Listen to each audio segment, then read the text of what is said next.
Class 10 English Chapter 2, Nelson Mandela Long Walk to Freedom. Video disclaimer. This video is for educational purposes only. The content is based on the NCERT textbook and is intended to help students understand and learn effectively. All rights to the original text belong to NCERT.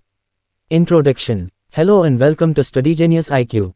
In today's video, we will cover Class 10 English Chapter 2 Nelson Mandela Long Walk to Freedom. This chapter is an excerpt from Nelson Mandela's autobiography, where he shares his journey from being a prisoner to becoming the first black president of South Africa. We will first provide a summary in English, followed by a detailed chapter explanation in Hindi, and finally, we will discuss the important questions and answers from the textbook. So, stay tuned till the end for complete notes and solutions. Let's begin. Summary of the chapter. The chapter is taken from Nelson Mandela's autobiography Long Walk to Freedom. It describes the day he was sworn in as the first black president of South Africa, marking the end of apartheid. He reflects on the past struggles against racial discrimination and honors the sacrifices made by freedom fighters. Mandela emphasizes the importance of equality, justice, and human dignity for all citizens. He shares his thoughts on freedom. How as a child, he believed he was free, but later realized that real freedom was about ensuring rights for everyone. Mandela also highlights that both the oppressed and the oppressor are trapped in the system of hatred, and true freedom means breaking these chains. अब हम इस अध्याय को विस्तार से हिंदी में समझेंगे. Chapter explanation in Hindi. यह अध्याय नेल्सन मंडेला की आत्मकथा लॉन्ग वॉक टू फ्रीडम से लिया गया है, जिसमें उन्होंने अपने संघर्ष और राष्ट्रपति बनने की यात्रा का वर्णन किया है. द 10th of May 1994 का ऐतिहासिक दिन जब मंडेला ने दुनिया के नेताओं के सामने शपथ ली और देश में एक नए युग की शुरुआत हुई. दशकों तक अश्वेत नागरिकों को उनके अधिकारों से वंचित रखा गया, लेकिन मंडेला और अन्य नेताओं के संघर्ष से बदलाव आया. मंडेला ने महसूस किया कि केवल व्यक्तिगत स्वतंत्रता पर्याप्त नहीं, जब तक समाज के सभी लोग स्वतंत्र न हों. उन्होंने गरीबी, भेदभाव और अन्याय को समाप्त करने का संकल्प लिया और शांति व समानता की बात की. अब हम इस अध्याय के महत्वपूर्ण प्रश्न उत्तर पर चर्चा करेंगे. Aural comprehension check page 9. 18 to 19. 1. Where did the inauguration ceremonies take place? Answer. The ceremonies took place in the Union Buildings Amphitheatre in Pretoria, South Africa. 2. Why is the 10th of May called an autumn day in South Africa? Answer. In the southern hemisphere, May falls in the autumn season, so the 10th of May is an autumn day in South Africa. 3. What is the extraordinary human disaster mentioned by Mandela? Answer. It refers to the racial discrimination and oppression under the apartheid system. 4. What does Mandela thank the international leaders for? Answer. He thanks them for supporting South Africa's fight for democracy and attending the historic event. 5. What ideals does Mandela set for the future of South Africa? Answer. He aims for equality, justice, and a country free from poverty, discrimination, and oppression. Oral comprehension check page 9. 2.1. 1. What do the military generals do? How has their attitude changed, and why?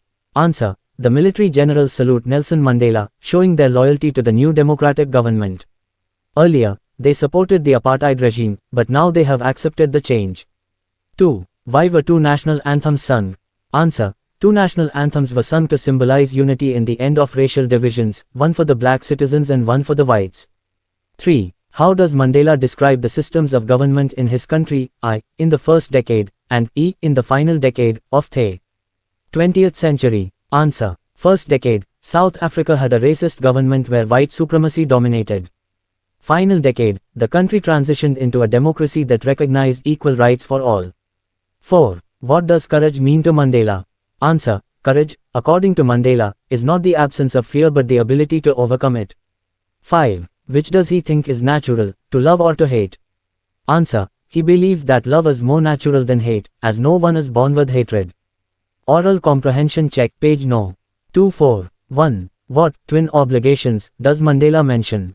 Answer. The two obligations are duty towards family and personal responsibilities, duty towards society and the nation. 2. What did being free mean to Mandela as a boy and as a student? How does he contrast these transitory freedoms with the basic and honorable freedoms? Answer. As a boy, freedom meant playing and enjoying life. As a student, it meant making personal choices like staying out late. Later, he realized that true freedom is about equality and dignity for all. 3. Does Mandela think the oppressor is free? Why not? Answer. No, Mandela believes that the oppressor is also imprisoned by his hatred and prejudice, which denies him true freedom. Textbook exercise questions, page no. 25. 1. Why did international leaders attend Mandela's inauguration? What did it signify the triumph of? Answer. The leaders attended to celebrate the triumph of democracy and the end of apartheid.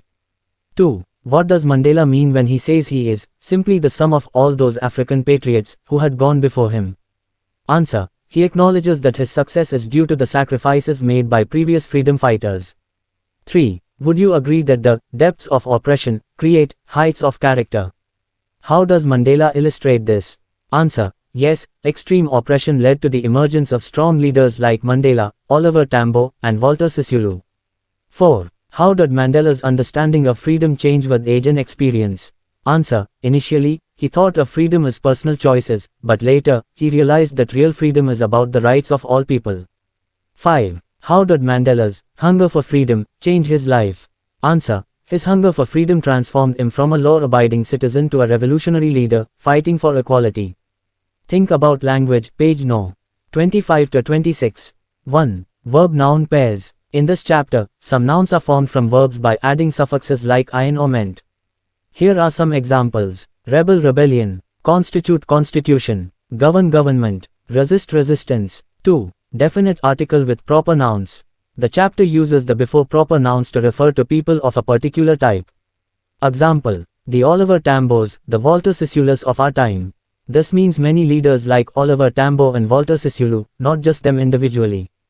3. Idiomatic expressions. The text contains idioms like pushed to our limits, meaning to endure extreme difficulties. Not unmindful of the fact, meaning to be aware of something. 4. Contrasts in the text. The chapter frequently contrasts the past and the present. For decades, the Union buildings had been the seat of white supremacy, and now, my country is rich in minerals, but its greatest wealth is its people. Conclusion. That was the complete explanation of Chapter 2 Nelson Mandela, Long Walk to Freedom. I hope you found this video helpful. If you liked this video, please like, share, and subscribe to Study Genius IQ for more such educational content. Don't forget to click the bell icon to stay updated with our latest videos. Also, let me know in the comments which chapter you want next. See you in the next video. Happy learning.